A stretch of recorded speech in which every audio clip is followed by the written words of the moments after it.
예, 할렐루야, 할렐루야. 오늘 비도 오고 아침부터 찌뿌둥하고, 근데 우리 기쁜 마음으로 우리 주님 예배하러 나온 중등처 학생 너무 자랑스러워요. 이 시간에 우리 시작하기 조금 남았는데 시작하기 전에 우리 기도로 우리 예배 준비했으면 좋을 것 같습니다. 준비하면 좋을 것 같아요. 오늘 예배를 위해서 기도해 주시고요. 그 예배를 통해서 주님이 우리에게 주신 은혜를 위해서 이렇게 기도하면서 준비하겠습니다.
찬양하시겠습니다.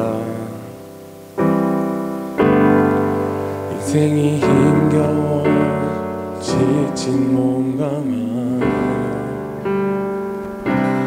이끌고 주님께로 나옵니다. 내 짐이 무거운 줄 알았더니 속에 상처가 나를 눌러 더욱 무겁습니다.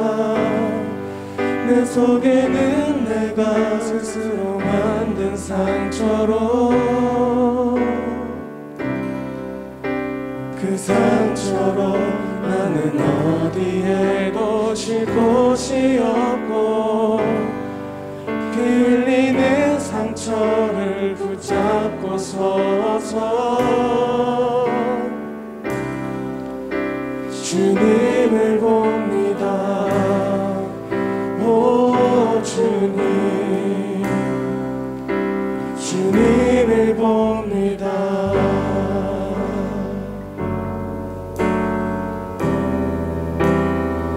우리 이 시간 처음부터 찬양하시겠습니다. 함께 고백합니다. 인생이 힘겨워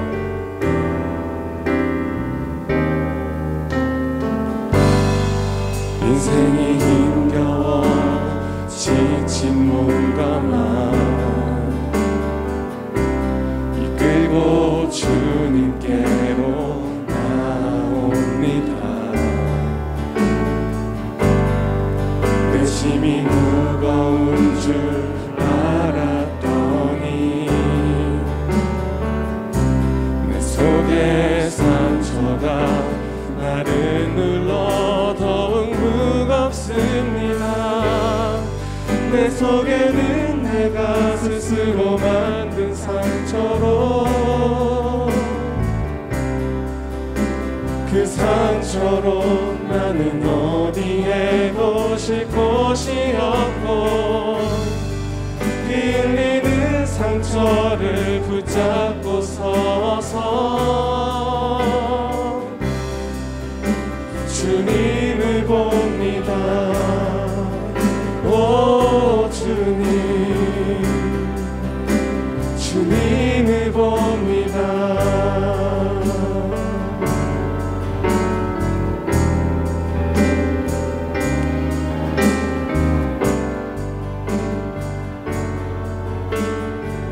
우리 2절로 고백합니다. 십자가 그늘에, 십자가 그늘에 내 맘을 누이고 주 홀로 지셨던 십자가 봅니다. 세상의 모든 짐을 지셨던 주님, 그 모든 아픔도 주님 어깨에 다 지워져 있네. 나 혼자만 겪는 그 외로운 상처도 주님께서 나를 위해 다 담당하셨네. 피 흘리는 손과 발 보니 오 주님, 오 주님,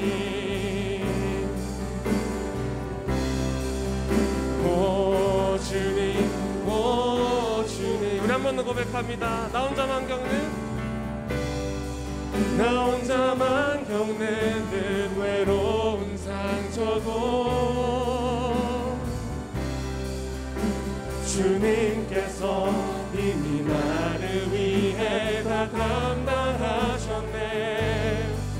피 흘리는 주님의 손과 발 보니 오 주님, 오 주님,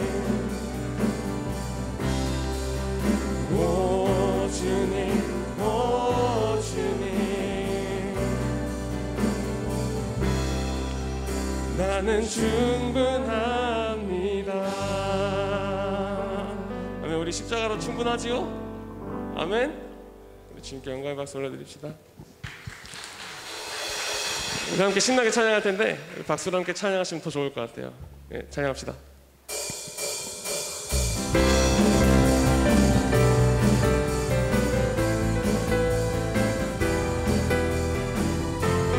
우리 안에 기쁜 소식을 전파하며 사는 우리 중등처가 되기 원합니다. 아멘. 저 높은 하늘 위로, 저 높은 하늘 위로 밝은 태양 떠오르듯이 난 주저앉지 않으리. 아멘. 어떤 어려움에도 주의 길을 선택하리. 이 가운데로 걸으리. 아멘. 주님을 크게 보는, 주님을 크게 보는 믿음 가지고 세상에 나타내리라.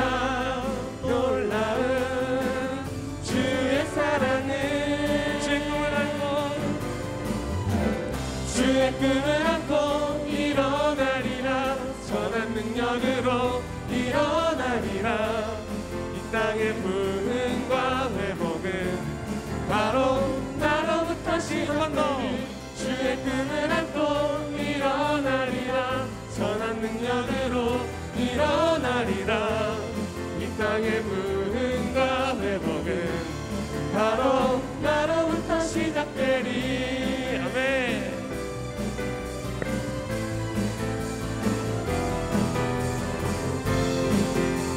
우리 이 시간 처음부터 찬양하기 원합니다. 함께 찬양합니다. 저 높은 하늘 위로, 저 높은 하늘 위로 밝은 태양 떠오르듯이 난 주저앉지 않으리. 아멘. 어떤 어려움에도 주의 길을 선택하리. 아멘. 이 가운데로 걸으리.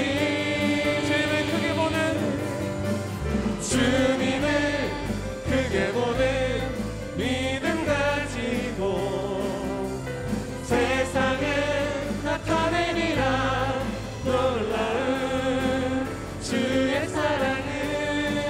아멘. 주의 꿈을 안고, 주의 꿈을 안고 일어나리라. 선한 능력으로 일어나리라.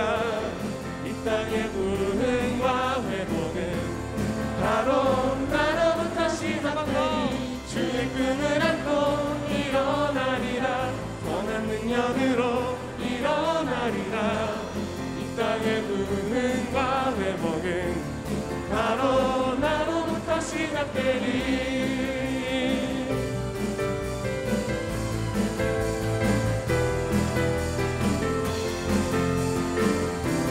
우리 시간 크신 주님 한 번 더 찬양합니다.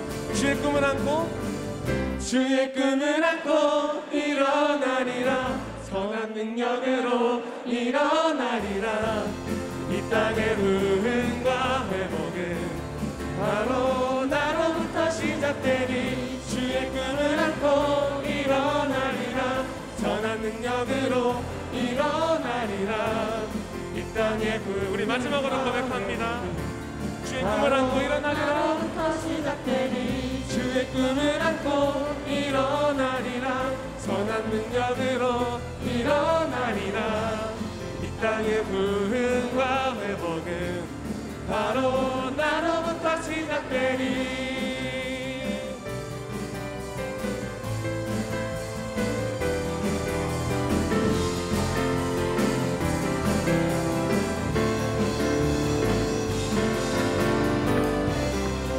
아멘. 우리 중등처로부터 시작될 겁니다. 아멘. 우리 마지막 찬양까지 함께 찬양했으면 좋겠습니다.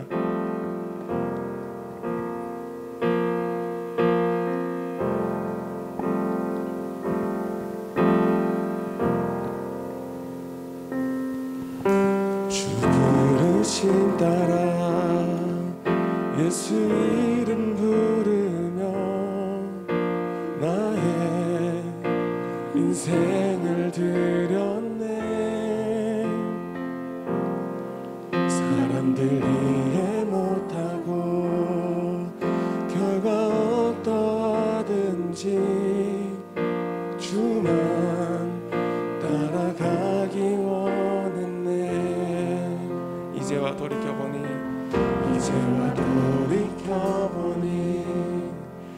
그저 부끄러울 뿐 모두 다 주의 은혜라.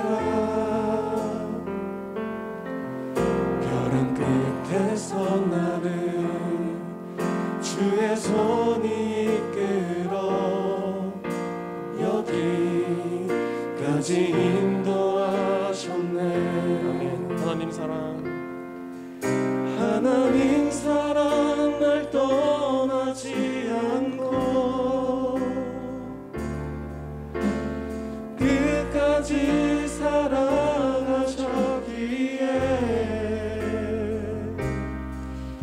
오직 예수와 십자가만 바라보면서 나의 생명도 아낌없이 드리기 원했네.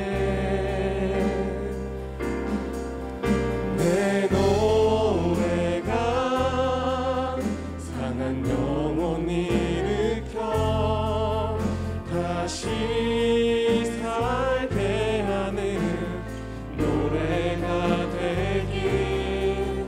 주 배울 때 착한 일꾼이라 칭찬받기나 원하네. 우리 시간 처음부터 함께 찬양합니다. 주 부르심 따라 예수 이름 부르며 나의 인생을 드렸네.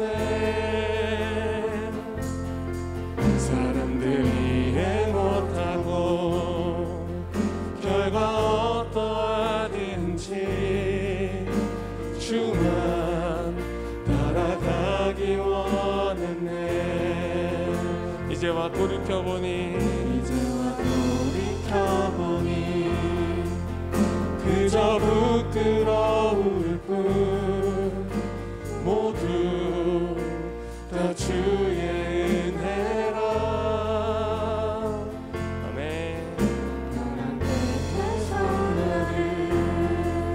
주의 손이 이끌어 여기까지 인도하셨네.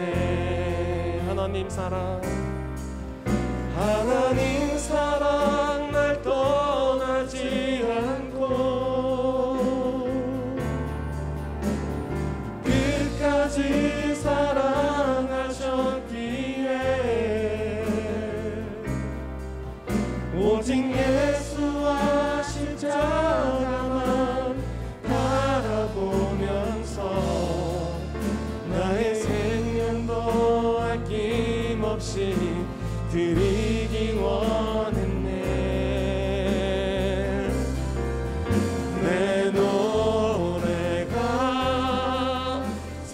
영혼 일으켜 다시 살게 하는 노래가 되길 주 배울 때 착한 이끈이라 칭찬받기나 원하네. 내 노래가 상한 영혼 일으켜 다시 살게 하는 노래가 되긴 주 배울 때 착한 이끈이라 칭찬. 우리 한 번 더 마지막으로 찬양합니다. 내 찬양이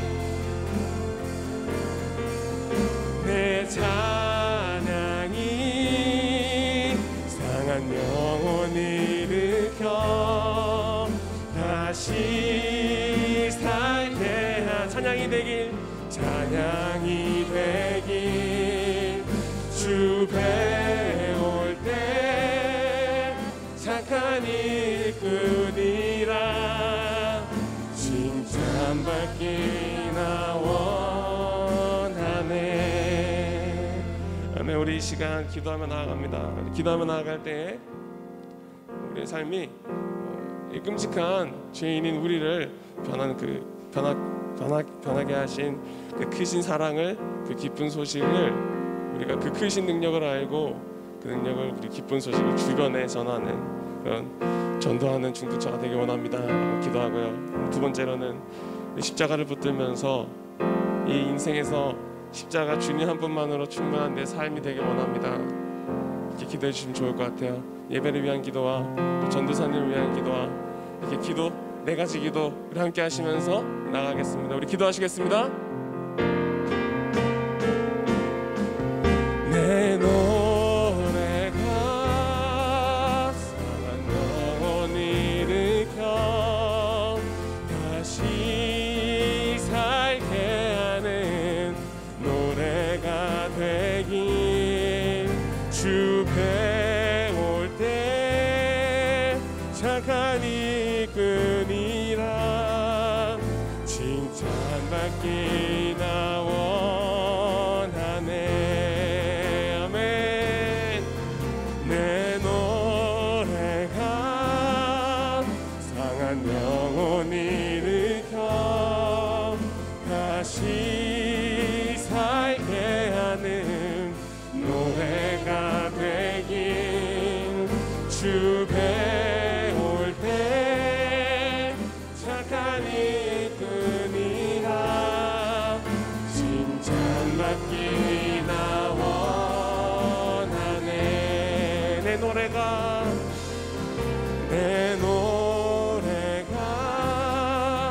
상한 영혼 일으켜 다시 살게 하는 노래가 되길 주 배울 때 착한 이끈이라 칭찬받기나 원하네. 하나님 감사합니다.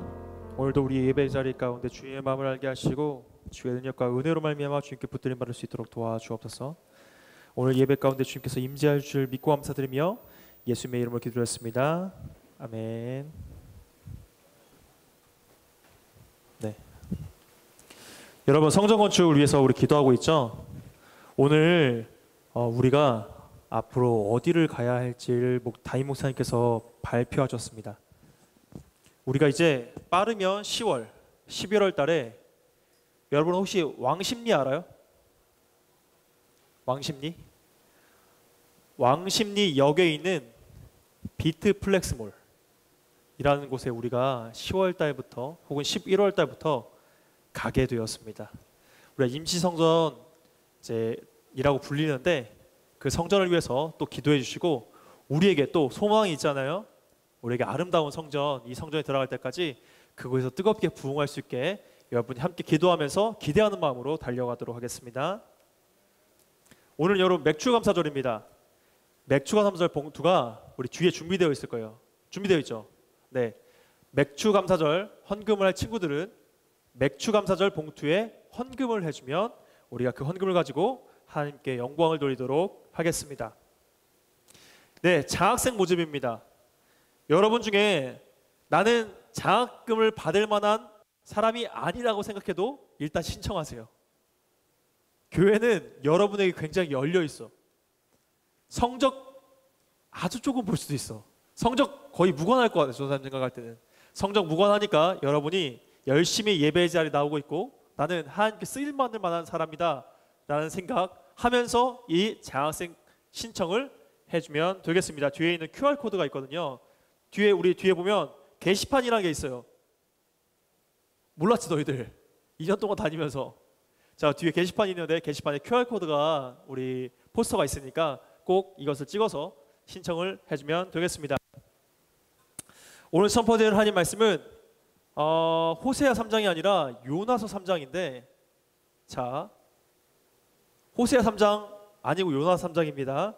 혹시나 헷갈리는 친구가 있을까봐 오늘 요나서의 말씀입니다.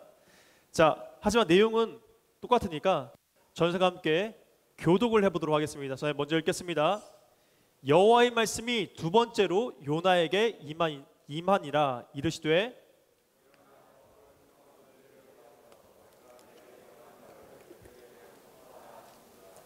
요나가 여호와의 말씀대로 일어나서 니느웨로 가니라. 니느웨는 사흘 동안 걸을 만큼 하나님 앞에 큰 성읍이더라.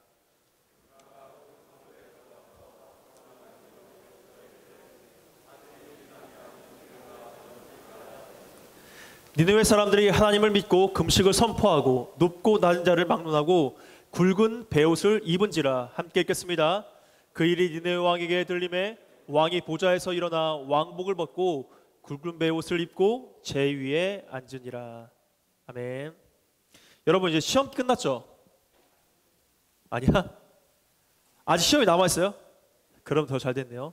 시험 언제 끝나요? 오늘? 월요일 날. 아니 잠깐만, 시험이 월요일 시작인 거야? 월요일 날 끝나는 거야? 와, 최악이다. 주말 동안 공부하는 얘기 아니야. 자, 전사님도 학창시절에 있었을 거 아니에요? 자, 나는 시험을 보는데 밤을 새워봤다. 오, 밤을 새워봤어요? 동안이 좋고. 잠깐만, 아니야? 아 그래? 동안아, 부인은 하지 마. 이거 좋은 거야. 자, 밤을 새워봤다. 너희들 그 정도까지는 아니야? 그 정도로 공부하진 않아? 아니, 선생님들 중에서도 밤을 새보신 분, 그렇죠? 다들 밤을 새시진 않으셨어요? 굉장히 공부를 잘했던 것으로 알고 있는데 다들 밤을 새 정도는 아니었던 걸로. 네, 전사님은 그 중학교 때까지 그 시험 공부 방법 중에 이 벼락치기라는 거를 굉장히 이용했습니다. 전사님 2박 3일 동안 잠을 안 자본 적이 있어요. 그런데 2박 3일 동안 잠을 안 자려면 어떤 방법을 택해야 되냐? 여러분 혹시 자양강장제라는 거 알아요? 바카스가 하루에 복용량이 1병 혹은 2병이거든요. 전사님 12병씩 2박스를 마셔봤습니다. 그때는 그런 생각이 없었어. 이게 몸에 안 좋다 이런 생각이 없었어. 그냥 바카스는 잠을 깨워주는 음료라고만 생각했습니다. 그리고 이거 먹고 2박 3일을 새면 하루를 잘 수 있는 그런 정도의 음료라고 생각을 했던 거예요. 2박 3일 동안 전사님이 그렇게 벼락치기를 해서 성적이 나름 그래도 중상위권 그 정도의 성적을 유지를 했습니다. 자, 그런데 전사님이 그날도 이 벼락치기를 하기 위해서 도서관을 갔던 때였어요. 그런데 도서관을 갔는데 친구가 나와 별로 친하지 않은 친구 하나가 나에게 오더니 시험 범위에 있는 책을 빌려달라고 하는 겁니다. 전사님이 그 친구에게 어떤 마음이 들었냐면, 나 이 친구랑 친하지 않은데 이 친구와 지금 내가 경쟁하고 있는데 이 책을 빌려주면 내 성적이 어떻게 될까? 라는 생각을 1도 하지 않았습니다. 전사님, 그렇게 성적이 여전하지 않았어요. 너무나 쉽게 책을 빌려줬어요. 근데 문제는 전사님 글씨가 그렇게 잘 쓰는 글씨가 아니거든요. 솔직히 말 악필이에요. 친구가 20분을 보더니 다시 돌려줬습니다. 무슨 글씨인지 모르겠다. 그걸 노리고 한 건 아닌데 일단 돌려받았어요. 근데 여러분, 전사님은 이렇게 선의를 그냥 베풀었잖아요. 그래서 전사님 성적이 중상위권이었기 때문에 그랬던 것 같아요. 전사님 학교 다닐 때 정말 유명했던 2명의 친구가 있었거든요. 한 명은 1학년 때부터 전교 1등을 놓치지 않았던 친구 한 명 있었고, 또 한 명은 프랑스에서 아버님이 외교관이셨거든요. 그래서 프랑스에서 늦게 학교를 오느라고 중학교 3학년이었지만 우리보다, 전사님보다 한 살 더 많은 전학온 폭풍의 전학생이 있었습니다. 자, 그런데 이 전학온 학생이 정말 대단한 친구였어요. 아침에, 중학생인데 아침에 1시간을 일찍 옵니다. 예습을 위해서. 그리고 저녁에 청소를 끝나고 종례가 끝난 즉시 뛰어가요. 왜 뛰어갔을까? 공부하기 위해서. 전사님은 그런 사람이 있을 거라고 생각을 못했는데 김태희 씨가 그랬다고 하더라고요. 자기는 집에 가서 공부를 더 하기 위해서 뛰어갔다고. 전사님도 실제 중학교 때 그런 친구를 만났어요. 자, 그런데 전사님은 공부를 하기 위해서 집에 뛰어가 본 적은 없고 PC방에 좋은 자를 위해서 뛰어가 본 적은 있거든요. 그래서 그 친구가 좀 이해가 잘 안 되더라고요. 어쨌든 이 폭풍의 전학생이 전학을 왔습니다. 자, 그런데 1학년 때 뭐 했던 친구가 있었다고? 1등을 놓치지 않았던 친구가 있다고. 자, 그런데 이 1등을 놓치지 않았던 이 친구가 3학년 1학기 시험 때 올백을 맞은 겁니다. 전사님도 그 친구를 보면서 깜짝 놀랐어요. 역시 여자가 독하구나, 이런 생각을 했습니다. 둘 다 여자친구였거든요. 그런데 여러분, 하늘 아래 2개의 태양이 있을 수 없는 법.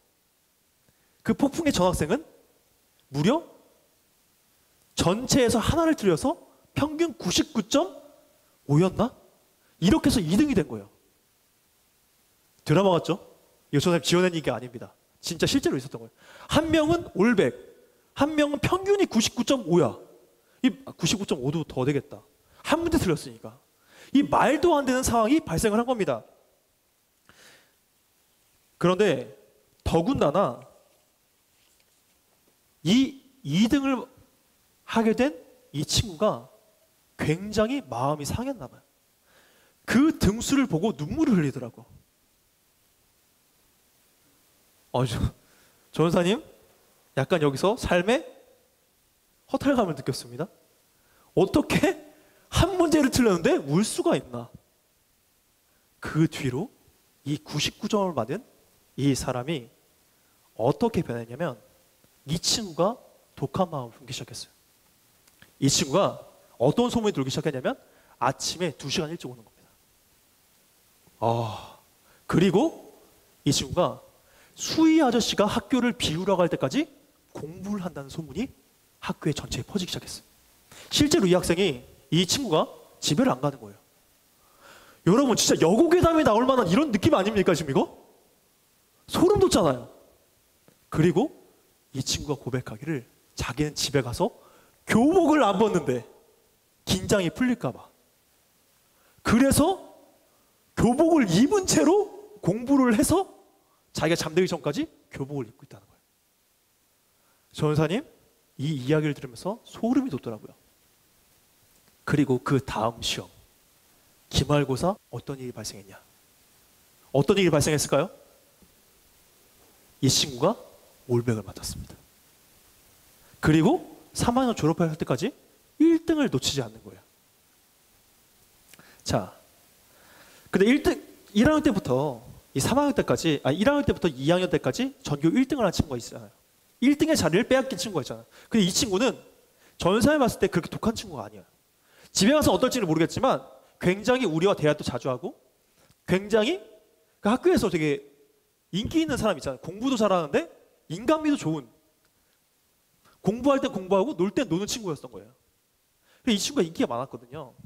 그런데 이 친구가 때는 체육 시간 우리 반에 왔습니다. 반이 달랐거든요. 근데 우리 반에 드디어 3학년 1학기 그 1등을 놓치고 3학년 2학기 때부터 2등을 차지한 그 친구가 있었어요. 근데 그 원래 1등이었던 친구가 체육복을 빌리러 온 거예요. 원래 자기 체육복이 있는 줄 알았는데 갑자기 급하게 찾아보니까 없다는 걸 발견하고 우리 반에 찾아온 겁니다. 자, 그런데 전사님 그날 체육 시간이 있었던 거군요. 그리고 3학년 때부터 1등을 차지하기 시작한 그 친구가 체육복이 있는 거를 알고 있었어요. 그런데 이 전교 2등을 한 친구가 이제 전교 2등이었죠. 이제 전교 2등이 된 친구가 전교 1등을 차지한 그 친구에게 체육복을 빌려달라고 얘기를 했거든요. 근데 어떻게 했을까? 3학년 때부터 1등을 한 친구가 체육복이 없다고 하는 거예요. 와, 상위권의 그 싸움은 차원이 다른 싸움이에요. 체육 시간에 체육복을 안 입으면 1점이 깎이게 돼 있었거든요. 우리 학교는. 그 1점을 위해서 체육복을 빌려주지 않는. 전사님 노트도 빌려줬다 했잖아. 나는. 그렇죠? 나는 다 준다고. 왜냐하면 나는 내가 1점을 덜 맞고 이 친구가 1점을 더 맞아도 성적에 크게 상관이 없어. 나와 이 친구나 다 비슷비슷하단 말이야. 근데 전교 1등은 한 문제 1점에 따라서 갈리니까 빌려주진 않더라고요. 전사님, 인간미가 상위권에는 공부 잘하는 사람들에게는 없다는 걸 깨달았습니다. 인생은 어떨지 모르겠어요. 성적이 중요하긴 하지만 그 사람의 인생이 어떨까? 지금도 고민됩니다. 그 친구 잘 살고 있는지 모르겠어요. 그런데 전사님 생각하기에는 진짜 이 라이벌, 경쟁이 치열하면 치열할수록 선의를 베푼다는 게 진짜 어렵구나라는 걸 그때 깨닫게 되었습니다. 여기 있는 사람들이 지금 공감을 못한 이유는 너희들은 그냥 선의를 막 베풀기 때문이야. 그렇잖아. 내가 1점을 덜 맞고 제가 1점을 더 맞아서 별로 성적에 너희는 상관이 없잖아. 문제 하나를 틀리냐 맞추냐 이런 문제가 너희들에게 중요하지 않잖아. 지금 삶에서. 그렇지? 그런데 라이벌, 정말 치열한 그 관계 가운데서는 이런 게 굉장히 중요하더라고요. 근데 이 라이벌 관계가 있다면 여러분 체육복 하나 빌려주는 게 쉽지 않은 일입니다. 그런데 여러분 라이벌 넘어가서 만약에 관계가 굉장히 안 좋은 앙숙 같은 그런 관계를 갖고 있다면 여러분 선의를 베풀기가 쉬울까요? 전사님 매우 어렵다고 생각합니다. 왜냐하면 오늘 이 본문이 그러한 내용이거든요. 이 니느웨라는 나라가 등장을 합니다. 지금 3주째 계속 아수르라는 나라를 계속 이제 설교를 하고 있는데 이 아수르가 제국을 이루었어요. 근데 여러분 한 나라가 제국을 이루면 옆에 나라가 쉬울까 어려울까? 당연히 어렵겠죠. 왜냐하면 인간의 욕심이 끝이 없기 때문에 계속 다른 나라를 침략하고 다스리고 싶어 하기 때문에 그렇기 때문에 이 아수르한 제국이 힘이 커지면 커질수록 이 옆에 있는 나라들은 굉장히 힘듭니다. 그런데 이 아수르 제국 밑에 이스라엘 백성들이 살고 있었거든요. 이스라엘 나라가 북이스라엘과 남유다로 살고 있었거든요. 그러니까 이 요나가 하나님께 이런 말씀을 들었을 때 굉장히 큰 반감이 생겼습니다. 요나에게 하나님께 뭐라고 말씀하시냐면 너는 이제 니느웨로 가서 나의 말을 전해라. 이 니느웨의 악이 가득해서 내가 이 니느웨를 벌하겠다. 그러니까 너는 가서 그들에게 회개하라고 전해라 라고 이야기를 하십니다. 이 이야기를 들은 이 요나가 반감을 보여요. 왜냐하면 이 니느웨가 굉장히 악한 행동들을 주변 나라에 했거든요.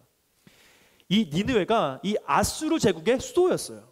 아수르 제국의 제일 큰 수도였는데 이 아수르 제국의 사람들이 어떤 행동을 하냐면 민족과 민족을 강제로 결혼시킵니다. 그러니까 민족이라는 것 자체를 없애버리려고 혼인을 강제로 시켜버려요. 그러니까 피가 섞이겠죠. 그렇죠? 여러분, 피가 섞인다는 것은 그 나라의 문화가 달라진다는 이야기입니다. 이제는 피로 섞여버렸으니까 여러분, 만약에 아내와 남편이 살고 있는데 이 아내와 남편이 어쨌든 결혼해서 자식을 낳았어요. 근데 피가 섞였어. 그러면 어쩔 수 없이 두 개의 문화가 합쳐질 수밖에 없잖아요. 그렇죠? 아내와 남편이 각각의 문화를 갖고 있었더라도 이 두 사람이 같이 살고 있으니까 이 낳은 자식은 양쪽의 문화를 받아들일 수밖에 없는 거잖아요. 피가 섞였으니까. 그렇죠?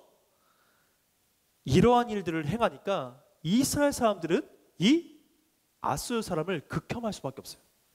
자기들은 하나님의 백성이라고 생각하기 때문에 절대 다른 민족과 피를 섞을 수 없다고 생각하거든요. 이 이스라엘 사람들이.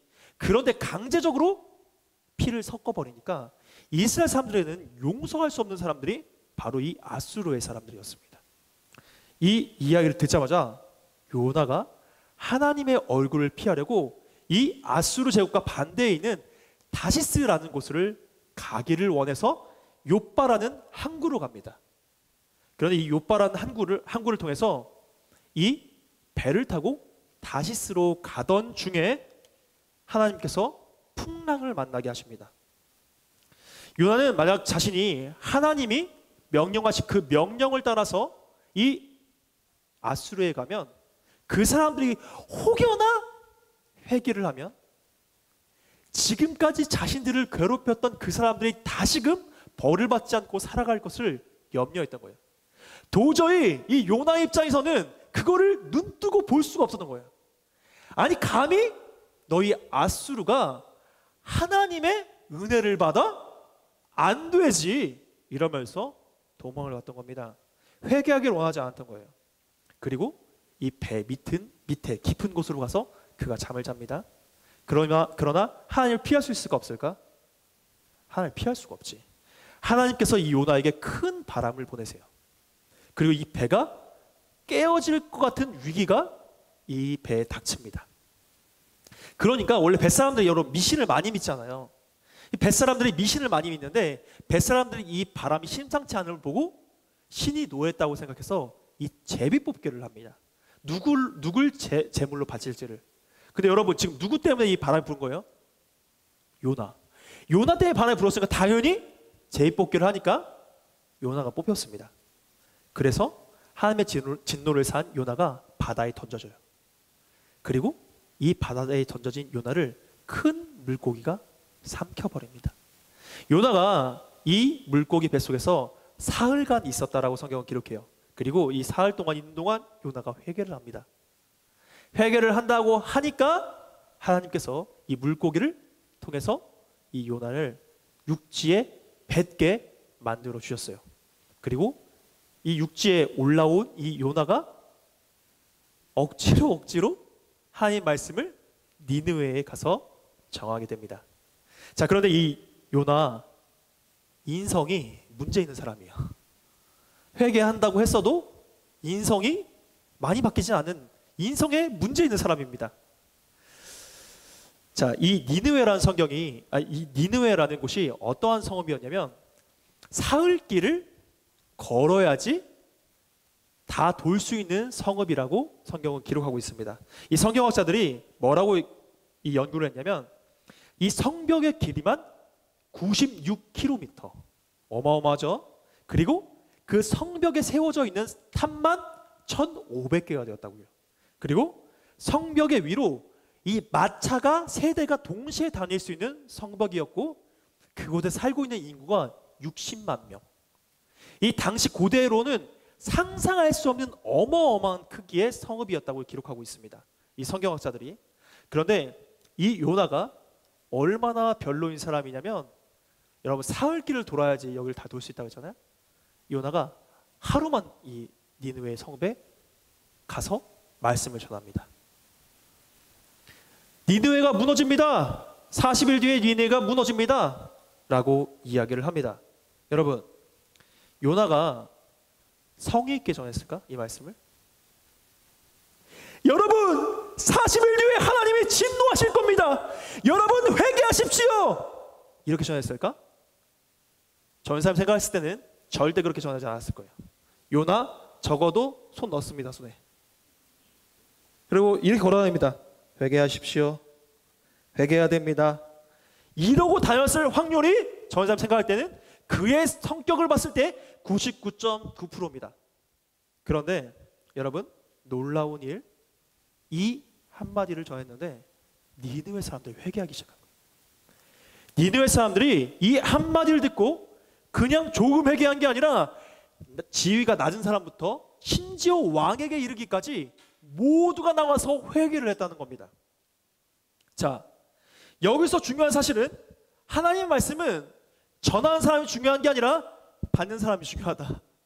오늘 은혜를 못 받으면 내 책임이 아니라, 알지? 이 말씀을 통해서 증명해 주시는 거예요. 요나는 정말 아무것도 아닌 표정과 행동으로 하나님의 말씀을 전할 수 있습니다. 그런데 그 말씀을 받은 사람들이 삶이 변화되고 그 사람들이 회개했다는 거예요. 놀라운 사실이 그에게 일어납니다. 자, 근데 여러분 이 요나가 어떤 사람? 인성에 문제 있는 사람.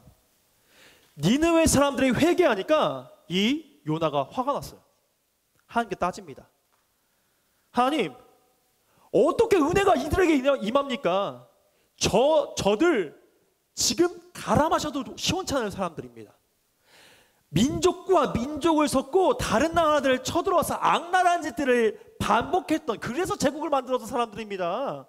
어떻게 하나님의 은혜가 저들에게 임할 수 있습니까? 라고 따집니다. 어떻게 저들에게 하나님의 은혜와 회개하는 것들이 일어날 수 있냐고 요나가 따지는 겁니다. 정신 못 차린 거죠. 하나님의 말씀에 불순종했고 그에 따라서 자기가 겪은 일들이 있는데 요나는 지금 하나님께 불순종했던 자신의 모습을 발견하지 않고 하나님에게 어떻게 저들에게 은혜를 베푸냐고 지금 따지고 있는 겁니다. 이 요나는 니느웨 사람들이 구원받을 만한 가치가 없는 사람들이라고 생각했던 거예요. 자신들만 사랑받고 이 이스라엘 백성들만 특별한 존재이며 구원받지 못할 민족이 구원받았다고 지금 생각을 하고 있는 겁니다. 어떻게 온갖 잔인한 일들을 했던, 악행을 저질렀던 저들이 구원받을 수 있냐라고 묻고 있는 겁니다. 하나님께 그렇게 따지고 있는 거예요. 오늘 본문이 말하고 있는 바가 무엇일까요, 여러분? 전사님이 이 본문에 말하는 것은 말씀에는 능력이 있다라는 것으로 정의를 내리고 싶습니다. 뭐라고? 말씀에는 능력이 있다라고. 요나는 하나님께 완전히 순종하지 않았습니다. 그리고 니느웨를 생각하는 마음, 아수르 민족을 생각하는 마음이 1도 없었어요. 오히려 자신의 설교가 저 니느웨 사람들을 변화시키지를 않기를 간절히 바랬던 사람이었습니다. 그런데 어쩌면 저들이 지옥에 떨어져서 영원히 고통받기를 원하는 마음이 갖고 있었는데도 그가 하나님의 말씀을 전하니까 그 말씀을 받았던 사람들이 변화된다는 겁니다. 하나님의 말씀에는 힘이 있습니다. 아멘. 전사님이 여러분에게 하나님의 말씀을 전하잖아요. 물론 전사님이 중간 내 얘기도 하지, 내가 내 썰을 풀기도 하지. 근데 이게 다 하나님 말씀을 위한 거잖아. 아니에요? 전사님이 이런 이야기는 안 하잖아요, 여러분. 예수님이 아들이 있었는데 그 아들의 아들이 아시아로 건너와서 한국에 정착을 했다. 그런데 살다가 보니까 이 사람이 전이 이씨라는 성씨를 받아서 전사님이 예수님의 38대 손이다. 이런 이야기를 하지 않... 여러분, 진짜 이런 종교가 있어요. 이단들은 이렇게 얘기하기도 해요, 여러분. 전사님 이런 이야기를 하지 않잖아요, 여러분. 내가 예수님의 직계 후손이다 이런 얘기 안 하잖아요, 여러분. 전사님이 하나님의 말씀을 적어도 전하잖아요. 그렇죠?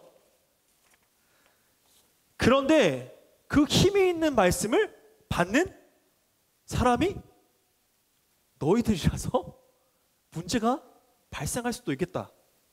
이런 생각을 지금 해야 된다는 거예요. 여러분, 요나가 거짓말을 얘기하지 않았을 거예요. 분명히 하나님 말씀을 전했을 겁니다. 그 말씀이 하나님의 말씀이었기 때문에 반응을 합니다. 그리고 회개했습니다. 그런데 아무리 하나님의 말씀이었다고 해도, 그리고 이 말씀을 통해서 회개함을 입었다고 해도 어떻게 이게 이 말씀이 능력이 되었을까, 여러분? 하나님 말씀은 계속해서 있는데 어떻게 해야지 이 말씀이 능력이 되었을까? 하나님 말씀 분명히 능력이 있는데 어떻게 해야지 이 말씀에 능력이 있었을까?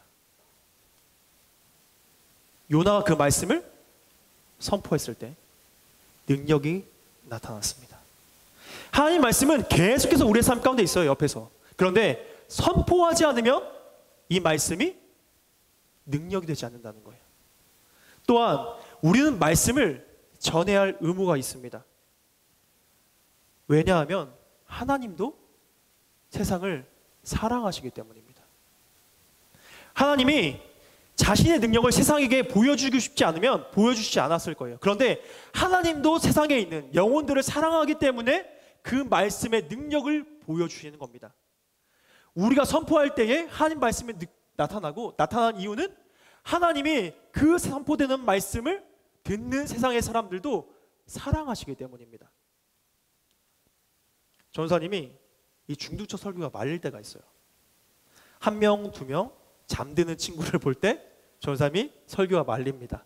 그리고 시간이 너무 빨리 지나갈 때 시간을 보면서 말립니다. 내가 오늘 설교가 어렵나라는 생각이 내 머릿속에 차기 시작합니다. 너희들이 넘어가고 있나요? 안 먹는 것 같죠? PPT가 안 먹는 것 같아요.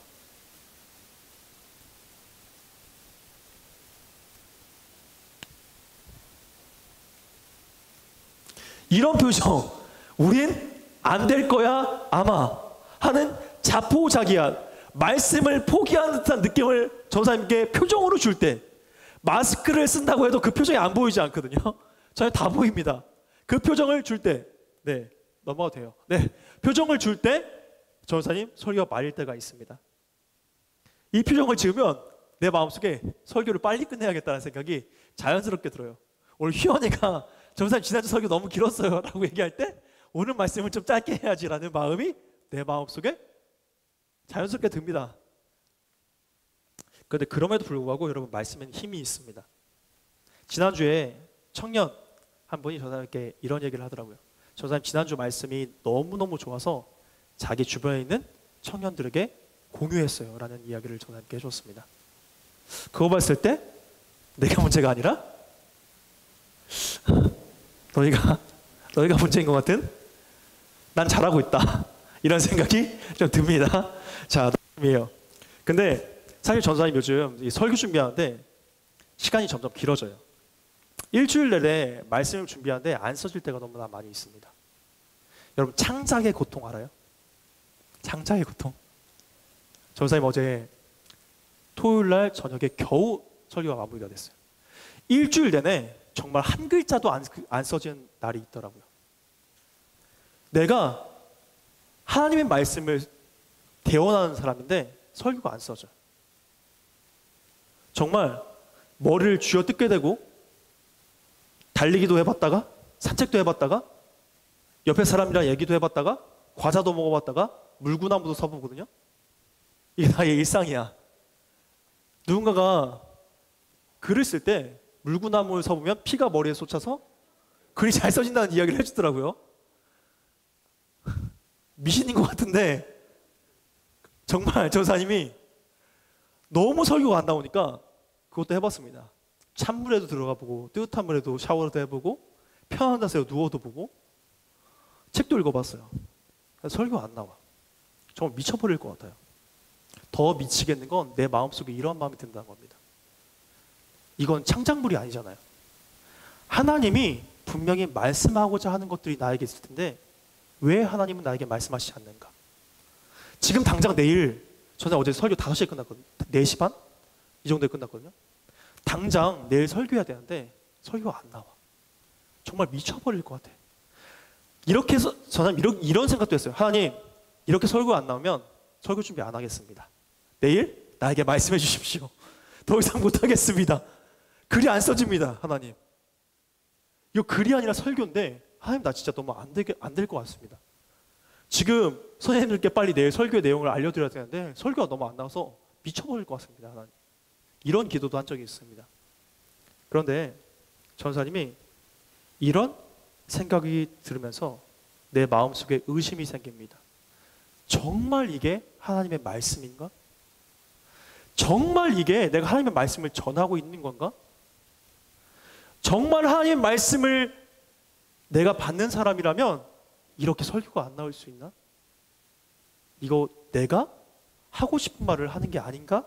라는 의심이 내 마음속에 들 때가 있다고요, 여러분. 그런데 놀라운 사실은 그럼에도 불구하고 전사님이 선포했을 때 은혜 받는 분이 있다는 거예요. 이게 전사님께 너무나 큰 은혜입니다. 나는 이 설교를 하면서 죽순 것 같아. 설교를 하면서 내려가면서 망했다라는 생각이 듭니다. 여러분, 전사님이 매일 전사님 설교 돌려보거든요. 근데 볼 때마다 왜 이렇게 설교했을까라는 생각이 듭니다. 내 설교를 다 못 보겠어. 그래서 어떤 때는 2배속으로 돌려서 듣습니다. 못 들어주겠어가지고 내 설교를. 그런데 그럼에도 불구하고 하나님의 말씀이라서 선포하면 은혜가 있다는 거예요. 이게 내가 잘나서 그런 거야? 전사님 그렇게 생각하지 않습니다. 전사님 설교 쓸 때마다 고통스러울 때가 많다니까요. 내가 잘났다면 설교 쭉 써줘야지. 어떻게든 매번 하나님의 말씀을 잘 전해야지. 그런데 전사님 생각에도 너무나 안타까운 모습들이 전사님에게 있다는 거예요. 그러나 그럼에도 말씀이 선포되면 은혜 받는 사람들이 있다는 게 큰 은혜입니다. 왜냐하면 이 말씀이 하나님의 말씀이기 때문에, 하나님의 말씀, 성경의 말씀을 가지고 설교하는 거기 때문에, 그 말씀이 능력이 있기 때문에 은혜가 되는 줄 믿습니다. 전사님이 지난주에 캠프 답사를 위해서 양수에 올라갔어요. 근데 양수리에 가보니까 너무나 오랫동안, 거의 2년 동안 사용을 안 했으니까, 너무나 오랫동안 사용을 안 하니까 녹이 슬어 있더라고요. 전사님 화장실에 가서 물을 틀었는데 이 녹가루가 나왔어요. 물을 그런데 한참 뒤에 다시 틀어보니까, 좀 시간이 지난 뒤에 틀어놓은 다음에 다시 틀어보니까 다시금 맑은 물이 나왔습니다. 수도꼭지가 아무리 낡아서 녹이 슬었다고 해도 아주 잠깐 처음에는 녹물이 나올지 몰라도 결국 그 물이 깨끗한 물이기 때문에 후에는 깨끗한 물이 나옵니다. 전사님 여러분에 도전하고 싶어요. 여러분의 삶이 지금 어떠한지 상관없어요. 지금 내 삶이 너무나 부족해 보이고 내가 말씀을 전할 수 있는 사람인가라는 고민이 들 수도 있어요. 그런데 내가 지금 죄에 빠져 있는 사람일 수도 있어. 중요한 거는 여러분이 중요한 게 아니야. 여러분의 인성, 실력, 외모, 키 상관이 없어. 예수님이라는, 하나님이라는 이 복음이 깨끗한 복음이기 때문에 여러분이 이 복음을 전할 때에 반드시 능력이 나타날 줄을 믿습니다. 여러분도 복음을 전할 수 있습니다. 여러분도 복음을 전해야 합니다. 여러분 안에 있는 그 복음의 능력이 세상을 변화시킬 거기 때문에, 여러분이 그 복음을 전하지 않기 때문에 세상이 변하지 않는 것일 수 있어요. 분명히 하나님께서는 여러분을 통해서 복음을 선포하기를 원하시는데 여러분은 스스로 녹슨 수도꼭지라고 생각하는 거예요. 여러분, 처음에는 복음 전하는 게 어려울 수 있어요. 내 안에는 죄성, 내 안에는 연약함과 부족함 때문에 말도 제대로 안 나오고 힘들고 어렵다는 생각을 할 수 있습니다. 마치 녹물이 처음 나오는 것처럼. 그런데 여러분, 한 번, 두 번만 그 말씀을 전하면 여러분의 삶 가운데 알 수 없는 하나님의 능력과 힘이 느껴질 겁니다. 하나님의 말씀에 능력이 있다고 여러분 느꼈잖아요? 배우잖아요? 여러분의 말씀에도, 여러분의 마음에도, 여러분의 입술을 통해서도 그 말씀이 선포되면 능력이 나타나는 줄을 믿습니다. 여러분, 내가 성경을 잘 모르는데 말씀을 전할 수 있나요? 다윗과 골리앗 이야기, 요나의 이야기, 예수님 이야기 잘 몰라도 돼요. 이 에피소드, 이 이야기를 모르는 것과 복음을 모르는 것은 여러분 다른 문제예요.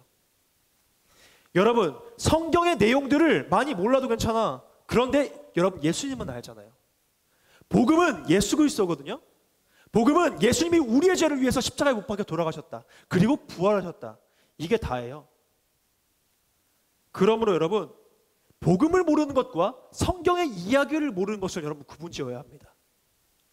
내가 성경에 대해서 잘 모르는데 괜찮아요. 복음에 대해서 예수님의 십자가와 부활만 여러분 외칠 수 있으면 그러면 여러분 끝입니다. 그러면 그것을 전하면 여러분의 삶 가운데도 하나님의 능력이 나타나기 시작할 겁니다. 여러분,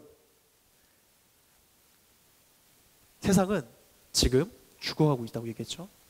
그런데 이 죽어간 세상도 하나님께서 너무너무 사랑하세요. 지금 때가 되지 않아서 이 복음에 반응하지 않을 뿐이지, 여러분이 그 복음을 선포하면 때가 되어서 그들이 반응하게 될 줄을 믿습니다. 성경에 이렇게 기록하고 있습니다. 읽어볼까요? 시작. 너는 말씀을 전파하라. 때를 얻든지 못 얻든지 항상 힘쓰라. 범사의 오래 참음과 가르침으로 경책하여 경계하며 권하라. 성경에 분명히 말씀을 전하라고 이야기합니다. 때를 얻든지 못 얻든지 복음을 전하라고 이야기하고 있습니다. 이것이 성도라면 마땅한 행위라고 성경은 기록합니다. 여러분, 어쩌면 여러분 그냥 스쳐 지나가는 말로 내 친구에게 예수님 믿어, 예수님이 나의 죄 때문에 돌아가셨어, 이렇게 정말 아무런 힘이 없는 말투와 자신감 없는 행동으로 여러분 전할 수 있습니다. 그런데 여러분, 말씀에는 반드시 능력이 있어요. 여러분, 요나도 그 마음속에는 이들이 지옥 가길 원하는 마음으로 전했다니까, 말씀을. 그런데 말씀에 능력이 있으니까 요나가 대충 하나님의 말씀을 전했더라도 그 말씀의 능력으로 말미암아 니느웨 사람들이 변화되었습니다.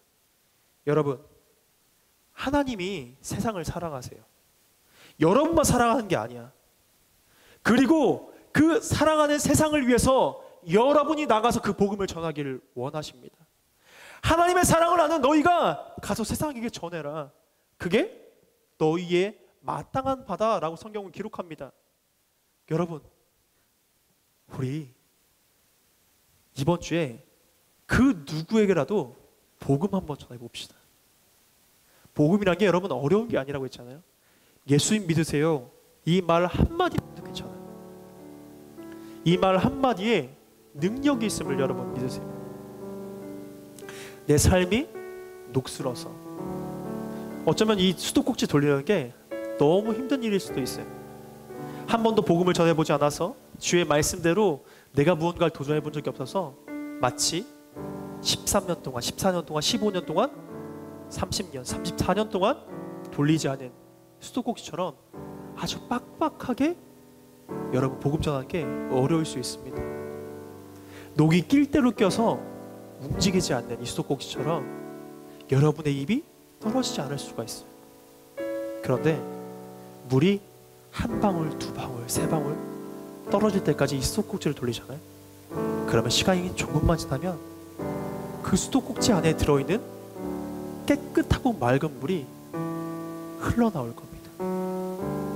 내 삶이 내 입술을 지금 열고 있지 않아서 그 깨끗한 물을 보지 못할 뿐이에요.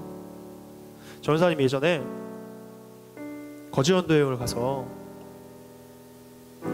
말씀을 전한 적이 있거든요. 그러니까 매일 말씀을 전하는 거예요.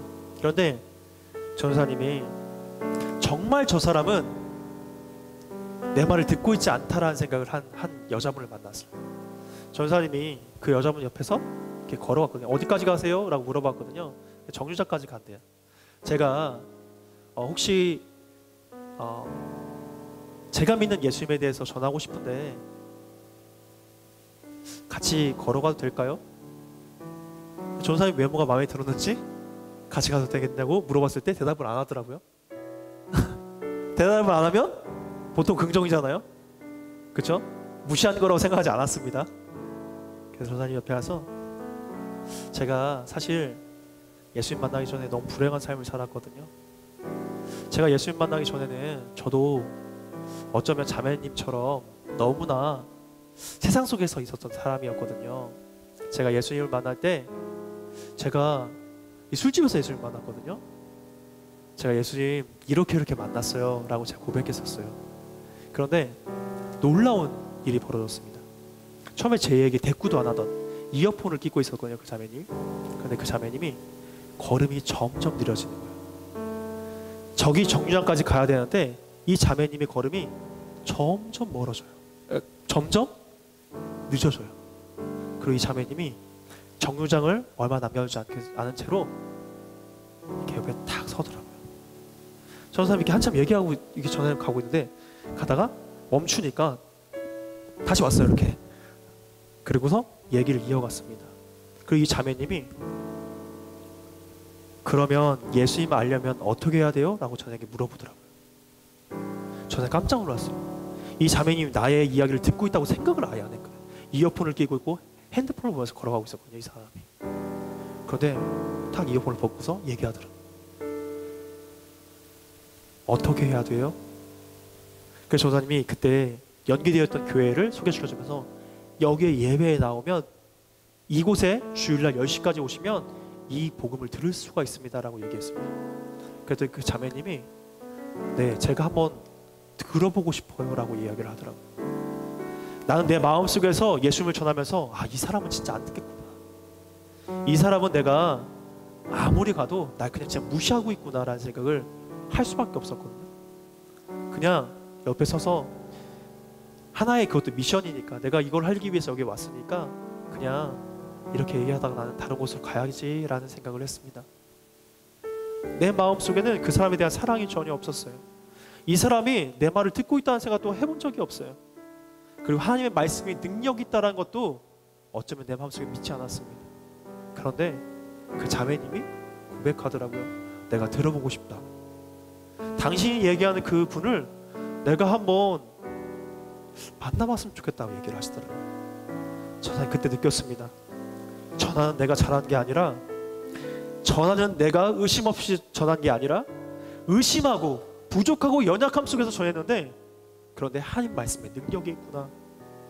나는 너무나 연약하고 부족한데 그 말씀에 능력이 있구나 라는 것들을 전사님 깨닫게 되었습니다.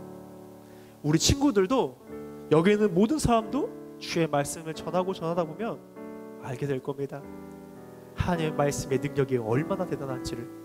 그 말씀의 능력이 나의 인성과 나의 그 어떠한 것, 그것 초월하는 위대한 것이라는 것을 여러분 알게 될 겁니다. 여러분, 이 시간 전사님 기도할 텐데 우리 함께 기도하는 마음으로 전사님 기도하겠습니다.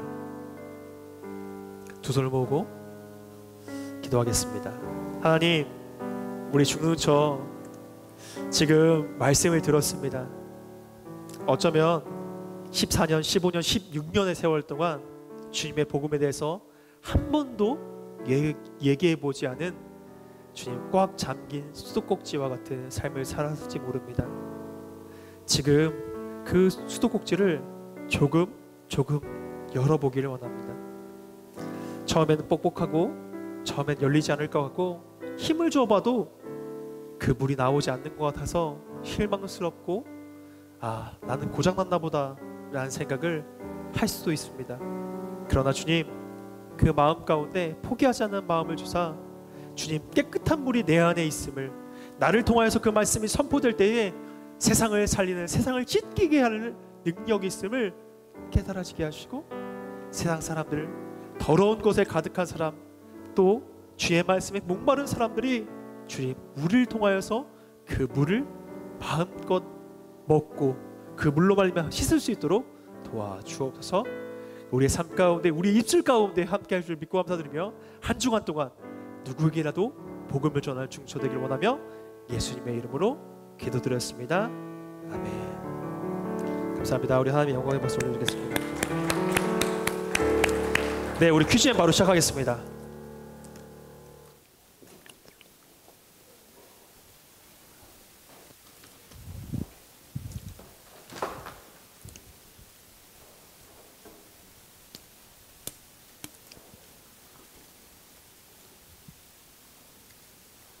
네, 준비가 안 됐나요?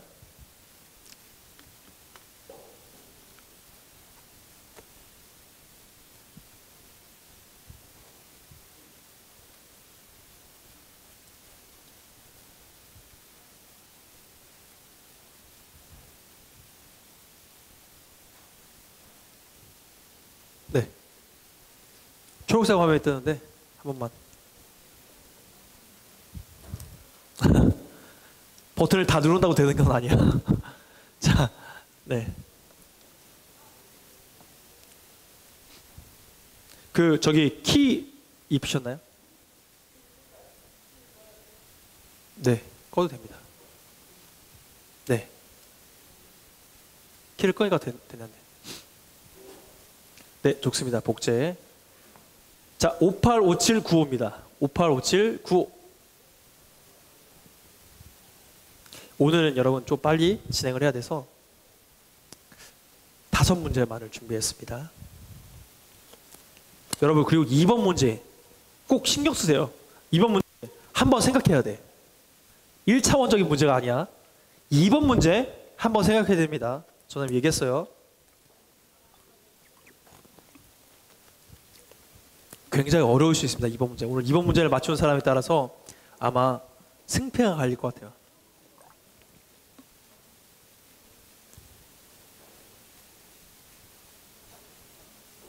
네, 들어와 주세요. 10초 안에 시작하도록 하겠습니다. 지금 저희 웹이래.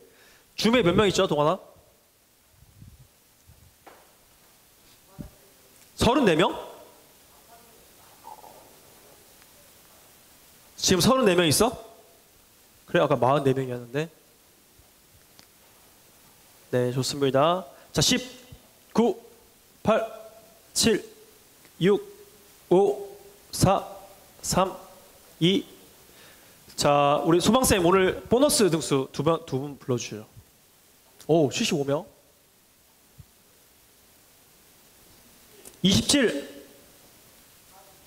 27과 45. 오, 좋습니다. 27과 45. 자, 5, 4, 3, 2, 1 시작하도록 하겠습니다. 오, 77명.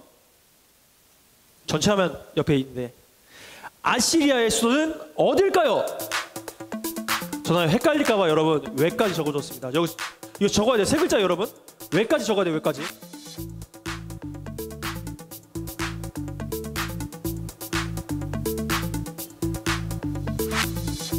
잠깐만, 유출 안 돼요. 답을 하시면 안 돼요. 자, 정답은 니누에였습니다. 아, 좋습니다. 얘들아, 뭐가 문제였던 거야? 무슨 일이야, something? 어? 무슨 일이야, 이거? 자, 여러분, 2번 문제 생각 한번 해야 한다고 했어요. 자, 2번 문제 보기 전에 등수를 확인해 볼까요? 민준, 상준, 영진, 청둔, 야, 좋았어. 천둥벼락, 전사님. 자, 전사님 이름 해주면 내가 간다고 했어요. 자, 지훈이까지 좋습니다. 하나님을 피해서 요나는 어디로 갔나요?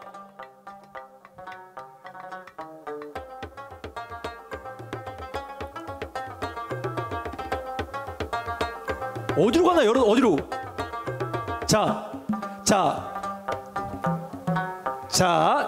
좋습니다. 자, 생각을 해보세요. 1번, 4번과 답이 똑같다.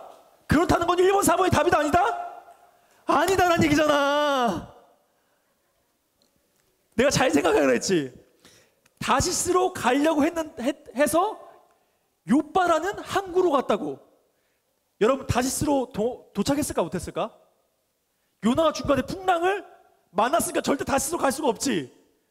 그리고 1번, 4번이 답이 똑같다라는 생각을 했으면 절대 답이 아니겠구나라는 생각을 해야지.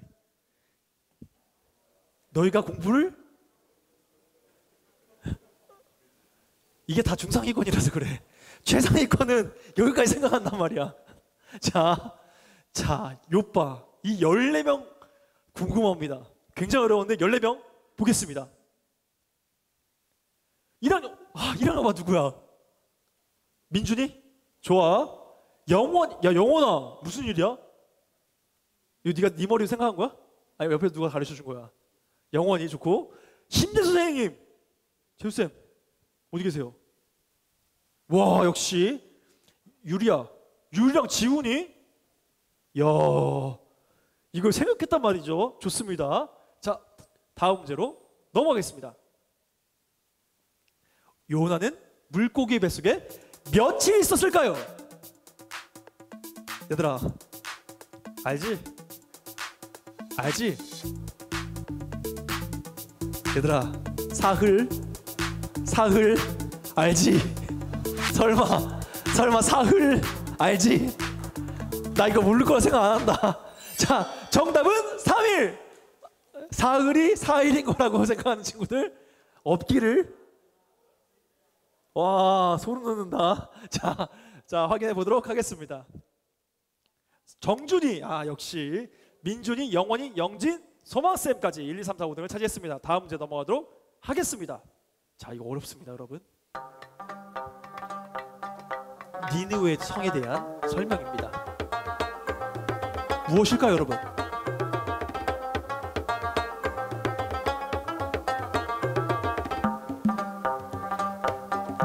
자, 여러분, 놀랍게도 3번과 4번이 같은 문제였습니다. 사흘, 설마 이것까지 틀린 친구는 없겠지라는 생각을 했는데 틀린 친구가 있네요.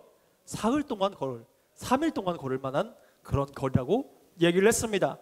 정답은 3번이었습니다. 다 문제 확인을 해보겠습니다. 하연이, 민준이, 윤환쌤, 이윤정 쌤님 좋습니다. 소망쌤 1, 2, 3, 4, 5등. 오늘 선생님들이 약간 저조하긴 하신데 뒷편에서 지금 힘을 내고 계신 것 같아요. 자, 오늘 설교 제목은 무엇일까요? 자, 여러분, 순서 맞추기입니다.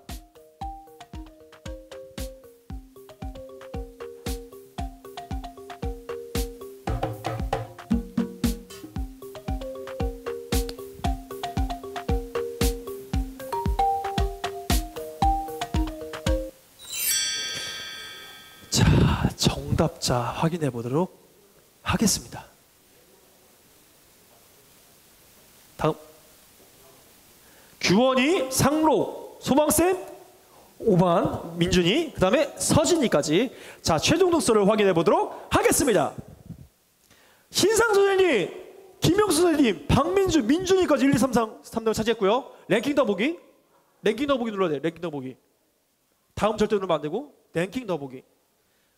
지성이, 소망쌤까지 1, 2, 3, 4, 5등을 차지했고요. 27위 보겠습니다.